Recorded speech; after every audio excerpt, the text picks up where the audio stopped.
From the Soking Newsroom, here's your weekly local news recap. I'm Stephen Vierre. A man who barricaded himself inside his home in the 15400 block of 22nd Avenue Southwest in Burien was taken into custody after a 5-hour standoff. The incident resulted in a huge police turnout that included SWAT and the bomb squad, as well as the lockdown of nearby St. Francis School. Schools are routinely put into lockdown mode when there's nearby police activity.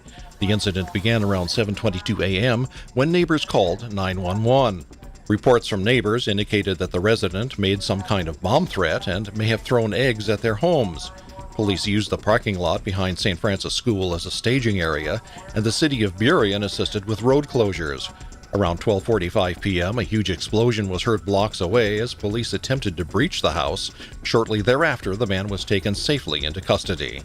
Police told the B-Town blog that the suspect, who has a history of mental health issues, was booked into the King County Jail for malicious placement of a hoax device, a felony, and that he will receive mental health counseling.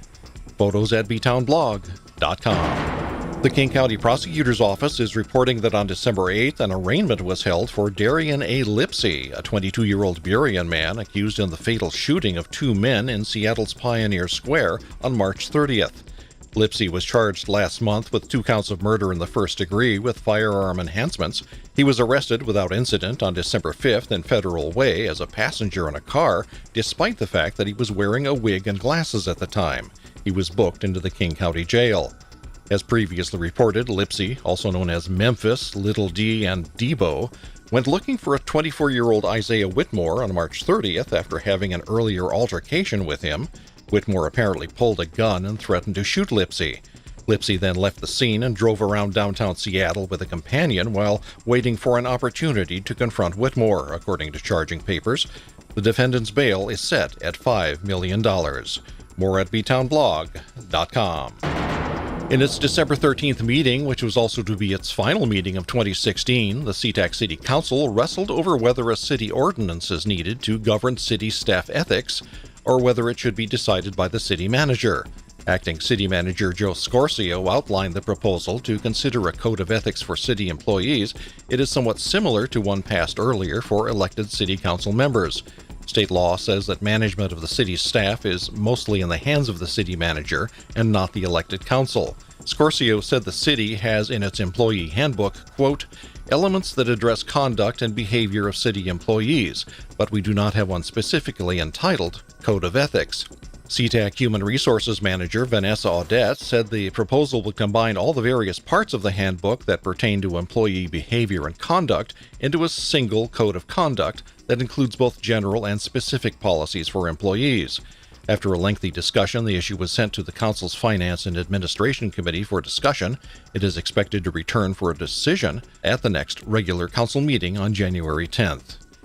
In other SeaTac Council news, Mayor Michael Siefkes gave what appears to be the city's first year-in-review presentation, noting that, quote, as a council, we've had a long year. His list includes reestablishment of the City Sidewalk Committee, the new fire station opening of the Angle Lake Light Rail Station, a new council member's code of ethics, reduced city licensing fees, lower residential property taxes, and restored council committees. Siefkes also noted that the council passed a resolution supporting ethnic diversity. Details at SeaTacBlog.com. Seattle City Lights says that it plans to install new, taller utility poles in parts of Burien and Tukwila. The new poles will be 70 feet tall, which is about 20 feet taller than existing poles. Installation in Burien will happen on 8th Avenue South near South 136th Street, while installation in Tukwila will take place on South 126th Street near 40th Avenue South.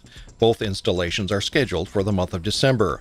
This project is part of an expanded communications network that supports advanced metering that in turn automates meter reading and enables enhanced services. Advanced metering will provide more accurate customer billing, and it will reduce City Light's environmental impact by eliminating 200,000 driving miles each year by meter readers. During this project, City Light crews will also have the opportunity to upgrade its infrastructure and replace existing poles that are in poor condition. Details at tukwila.blog.com and btownblog.com. I'm definitely enjoying these beautiful, crisp, clear mornings here at Three Tree Point, and the weather's going to start changing through this weekend. We can expect a very slight chance of snow showers Sunday morning, and then expecting it, if we do get any snow, for it to all wash away. We do expect the rain to continue through the week with periods of dry weather, but we are watching a very slight chance of snow on Christmas, and it's too far out to really pin down, but definitely stay tuned. Thanks for listening. I'm Chris Gregg, the Puget Sound Weather Geek. Time now for The Mayne Problem, commentary from senior writer Jack Mayne. This is the time of year when we put aside the evils, the problems, and the concerns of our part of South King County and look toward the good done by youth in the community. There is a charm in the accomplishments of 2016 Burien Citizen of the Year, 14-year-old Cassidy Huff. Cassidy is a special needs student with a fantastic ability to give back to our community. Cassidy is a Mount Rainier High School student and a regular columnist for the B-Town blog. Another outstanding person is our youngest ever photo contributor, 12-year-old Isabel Herbruger of Burien. Isabel is a Girl Scout, a 4-H member, and virtually certain to become an accomplished photojournalist. Then there are the Nutting Sisters from Des Moines, Natalie, 10, and Lila, 8. They hosted a lemonade stand fundraiser to raise money for the Des Moines Police Foundation shop. They raised over $5,000.